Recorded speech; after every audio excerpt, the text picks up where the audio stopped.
I told God that I was bored and I'm ready to start living. I said, God, I've been sitting at your feet for so long. I've been consecrated. I've been sitting just with you. I'm ready to go out in the world and start living, God. I feel like I ain't living. I'm ready for the friend group to go out of town. I'm ready for the family. I'm ready for the marriage. I'm ready for my person.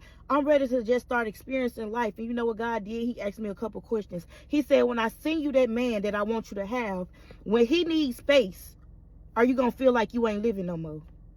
He said, when you start taking trips out of town and I bless you with these friend groups, when y'all come back home, are you going to feel like you ain't living no more?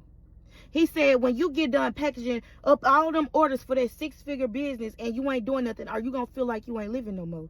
God told me that sometimes living is just being still and being able to appreciate that you just here, being able to appreciate the lungs that's in your body. God told me to start embracing the stillness. And God also, he kind of stepped on my toes a little bit. Well, not kind of, he stepped on them. He said, the reason why you kind of lonely right now is because every time I gifted you a season of loneliness to be consecrated with just me and you spend so much time focusing on what you gonna do when I send you people. So you start looking all on social media, seeing people with their friend group, seeing people with their family, taking trips, this, that, and the third, seeing people with their business, and all you could think about is, I can't wait till I do all of that.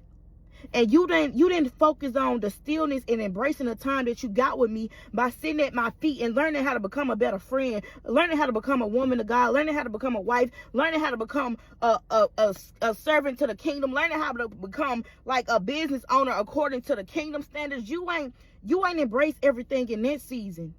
So what happens was, when I sent them people for you, you ruined it.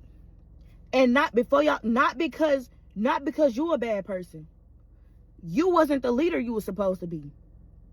You didn't know how to steward your emotions.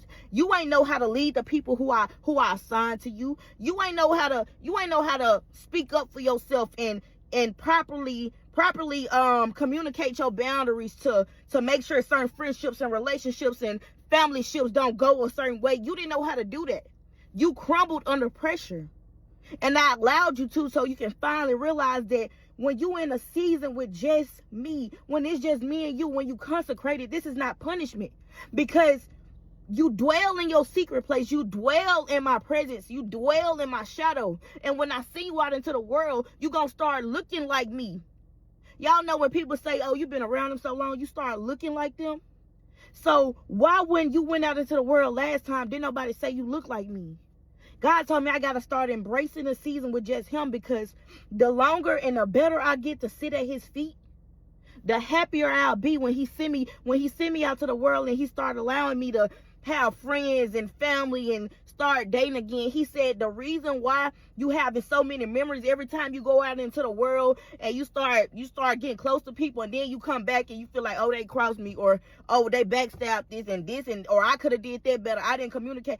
That's because you never took time to learn how to do those things when it was just me and you. Because instead of appreciating me giving you a season with just me, all you could think about was getting back into that world, not knowing the key to making all of that a happy experience and maximizing that is learning how to become a better disciple. So if you're in a season and you feel, I'm trying not to make this video long anyways, but if you're in a season and you feel like you lonely and you ready to go out into the world, you might not be ready to go out into the world, because I'm learning that the longer you sit at God's feet and you just learn his principles and his character, and it makes you get a hunger to want to adopt it. You want to adopt his presence. You want to adopt his character and how he communicates. You want to adopt his love, and you want to become the living word. And you start realizing how much better your relationships and your friendships and your business life and yourself, how you love yourself, how much it's going to be better. How better it makes you. But you can't do that when you only focus on being outside. So stay inside this summer. Matter of fact, stay inside for the rest of the year. We popping out next year. Amen. Amen.